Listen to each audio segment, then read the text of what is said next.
ফ্রিজটা উঠেছিলাম। নতুন মোড় নিয়েছে গৃহবধূ উম্মে সালমাকে হত্যার পর ডিপ ফ্রিজে রাখার ঘটনাটি। বগুড়ার দুপচাচিয়ার নিহত গৃহবধূর ছেলে নয়, বাসার ভাড়াটিয়া এই হত্যাকাণ্ড ঘটিয়েছে।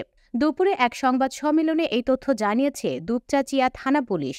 পুলিশ জানায়, হত্যাকাণ্ডের সময় ওই বাসা থেকে চুরি হওয়া মোবাইল ও ওয়াইফাই রাউটারের সূত্র ধরে ওই বাসার ভাড়াটিয়া মাবিয়া আক্তারকে গ্রেপ্তার করা হয়। মাবিয়া আক্তারকে জিজ্ঞাসাবাদের বরাত দিয়ে পুলিশ জানায়, ৪ মাস আগে উম্মে সালমার বাসা ভাড়া নিয়ে মাদক ও অনৈতিক কাজ চালিয়ে যাচ্ছিলেন তিনি। বিষয়টি টের পেলে বাসা ছাড়ার নির্দেশ দেন উম্মে সালমা।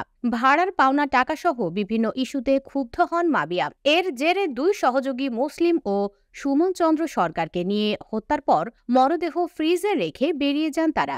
এর আগে গত ১০ই নভেম্বর বগুড়া নওগাঁ আঞ্চলিক মহাসড়ক সংলগ্ন আজিজিয়া মঞ্জিল বাড়িতে খুন হন উম্মে সালমা। এই ঘটনায় নিহতের ছোট ছেলে সাদ বিন আজিজুরকে গ্রেপ্তার করা হয়। সে সময় র্যাব জানিয়েছিল, বগুড়ার দুপচাঁচিয়ায় হাত খরচের টাকা নিয়ে বিরোধে ছোট ছেলে সাদ বিন আজিজুর তার মা উম্মে সালমা খাতুনকে শ্বাসরোধে হত্যা করেছে। শুধু তাই নয়, ওড়না দিয়ে হাত পা বেঁধে লাশ বাড়ির ডিপ ফ্রিজে রাখে। এদিকে রাজধানীর ধানমন্ডিতে নিজ বাসায় ছুরিকাঘাতে যুক্তরাজ্য প্রবাসী এক ব্যক্তি নিহত হয়েছেন। এ ঘটনায় আহত হয়েছেন তার স্ত্রী। নিহত AKM আব্দুর রশিদ পেশায় চিকিৎসক ছিলেন। গতরাত ২:৩০টার দিকে ধানমন্ডি ১৫ নম্বর এলাকায় ৫তলা ভবনের ২য় তলায় এ ঘটনা ঘটে। ঢাকা মেডিকেল কলেজ হাসপাতালের পুলিশ ক্যাম্পের ইনচার্জ মোহাম্মদ ফারুক বলেন, ওই বাসার ভাড়াটিয়ারা আব্দুর রশিদকে আহত অবস্থায় উদ্ধার করে ঢাকা মেডিকেল কলেজ হাসপাতালে নিয়ে আসলে রাত ৩:৪টার দিকে চিকিৎসকরা তাকে মৃত ঘোষণা করেন।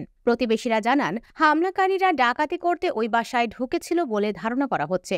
ওই বাড়ির ভাড়াটিয়া সাইদুর রহমান বাঁধন বলেন, আব্দুর রশিদ ওই বাসার মালিক। তিনি ও তার স্ত্রী যুক্তরাজ্য প্রবাসী। গত সেপ্টেম্বরে তারা দেশে আসেন। রাতে হঠাৎ চিৎকারে ঘুম ভাঙে।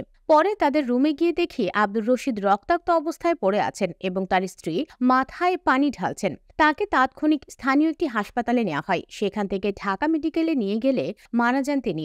বাঁধন আরও জানান, এই দম্পতি প্রতি বছর সেপ্টেম্বর মাসে দেশে আসেন এবং ডিসেম্বরে চলে যান।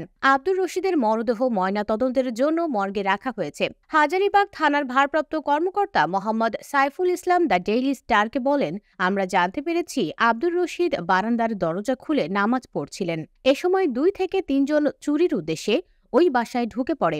সে সময় বাধা দিলে তাদের সঙ্গে ধস্তাধস্তি হয়। পরে কোনো কিছুর আঘাতে অথবা স্ট্যাব করলে তিনি মারা যান।